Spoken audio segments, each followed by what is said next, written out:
But this this crankshaft actually talks to you. To explain it, the bearing goes right here, going by the wear place on the shaft. It would go right there, and by note, you can see that there's about 1/8 of an inch clearance between the end of the bearing and this right here. So when you put this crankshaft in the engine block, it can move sideways, because this one over here is the same way. It has some sideways movement, and we will address that a little bit later when you're putting the flywheels on it. You want to position the flywheel in the center of the crankshaft, in the center of the crankcase. But this would go right there. The collar, this spacer collar right here, would go right there. And you can verify that by this wear place right here. That's actually where that was at for many years. This would have been right here. That rides against that right there. And this is the center out of a flywheel that had the spokes broken out of it. This one actually goes on the other side. This is another one, a center out of the flywheel that had the crankcase, had the spokes broke out of it. And what I did, put it in the lathe, turned it true on one end, but I did not change the outside diameter. You can actually see the original tool marks there when this was made, because there was nothing that wore right there. From here down, there is maybe a 1/2 thousandths or so on, maybe a thousandths on this side of wire, but over here you can actually tell there was no wire right there. So you would not want to indicate from here down. You only want your indicator to ride on the part that has no wire, factory. But this would if this had the flywheel on it, this would come up and would be right there, and your bearing would be right here, and this amount right here is for the pulley. That's the way that works. Just a little show and tell in that area. To check the trueness of this, to check that trueness, let's get that back up there tight and secure. With ample clearance on all sides. And the easiest way to do this is a dial indicator, just a simple a $19 President Special, if you know what I'm talking about. And you know, you got to have two of everything, so one on that end and one on this end. Simple setup, nothing. There ain't nothing complicated about this at all. But, and this does have a this shaft right here sometimes becomes worn like this.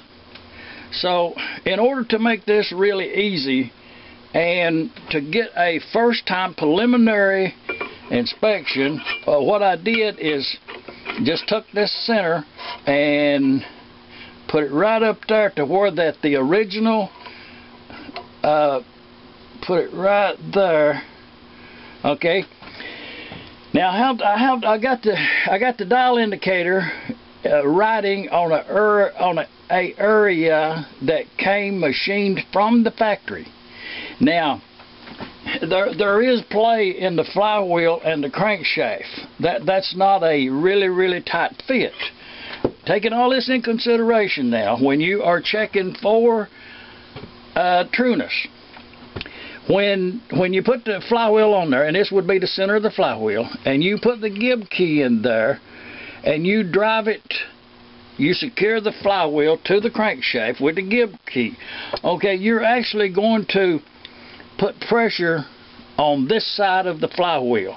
So if possible, it would lean the flywheel that way. We're talking thousandths now. We're not talking a lot, according to how tight the flywheel fits onto the crankshaft.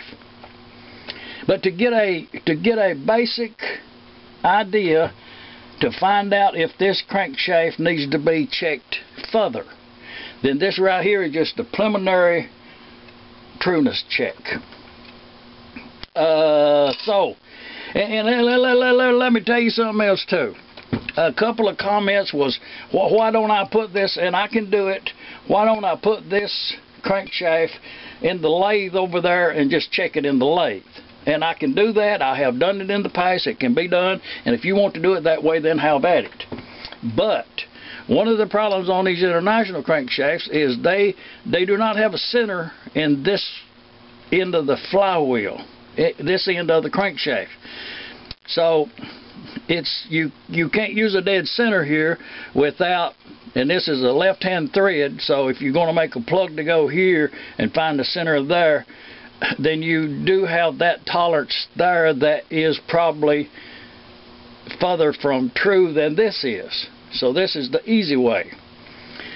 You can put a big center in here and center it out here, but that's not a true measurement. Also, most of the crankshafts that you take apart, the end that does have a center in it will be rusted or beat beyond recognition. Some of them just, ground. If the engine has been rebuilt, they'll grind that away with the grinder there to get rid of the rust. And so most of the time, this center and this end is not usable as is. So with all of that said, it's much easier if you have a broken flywheel to salvage the center of it out and use it as the test point. And if I may come in right here, this is not a dial indicator video by no means. It's just kind of general in in what we're doing. When using the dial indicator to check a round shaft, the dial indicator needs to be positioned on the center line of the shaft to be checked. Meaning that if like this shaft right here, okay, you need to, from the center here to the dial indicator, needs to be going to that. You do not want this probe on your dial indicator at any angle other than to the center line of the shaft. It can be anywhere. It does not have to be straight up or down or straight over here. It can be anywhere as long as it's in position to go to the center of the shaft. Do your homework. Look it up. It's just a correct procedure. And I did fool around with these. Well, that's not right there, see. So I do need to. It's a good example. If it ain't right, do it right.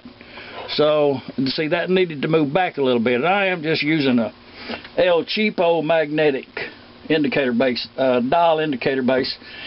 And but to carry on with this,